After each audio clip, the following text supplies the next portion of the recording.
Dans leur prédication, les disciples proclament la bonne nouvelle du salut, la résurrection de celui qui avait été crucifié. Pierre dit en effet, le Dieu de nos pères a ressuscité Jésus que vous avez exécuté en le suspendant au bois du supplice. C'est le noyau de notre foi hérité d'eux. Ils ne proclament pas un message imaginaire ou supposé, il s'agit d'un vécu. Ils ont mangé et bu avec lui après sa résurrection d'entre les morts.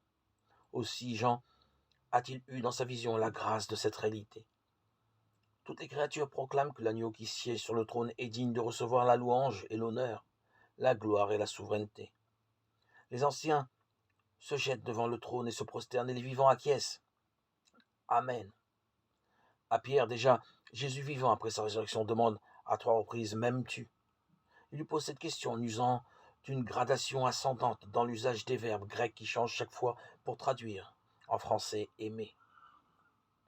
Il part d'un amour ordinaire à un amour qui incline à le servir à travers ses brebis, jusqu'à l'amour qui emmène à donner sa vie pour lui. Alors, il lui suffit de quel genre de mort il mourra. Vie de persécution désormais jusqu'à mourir, lui aussi crucifié. Forts de la présence de l'Esprit du Seigneur en eux, les disciples sont dégagés de toute peur dans la proclamation de la résurrection de leur Maître, malgré toutes les interdictions indues. Il faut obéir à Dieu plutôt qu'aux hommes, dit énergiquement Pierre. Ils jugent ridicule de ne pas dire ce qu'ils ont vécu et vécu, puisque des hommes le leur interdisent. Nous sommes les témoins de tout cela grâce à l'Esprit Saint que Dieu a donné à ceux qui lui obéissent.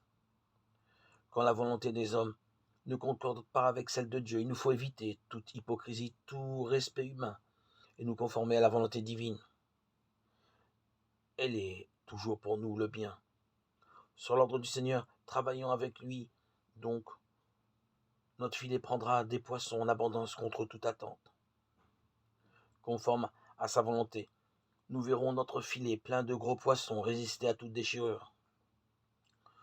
Nous verrons nos entreprises fécondes et fertiles, à l'abri de tout débordement ou dérapage.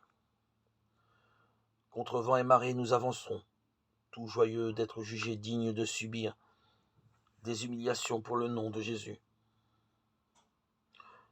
Demandons-en la grâce à l'Esprit Saint, que notre cœur ne se taise jamais, qu'il soit en fait pour la résurrection du Seigneur.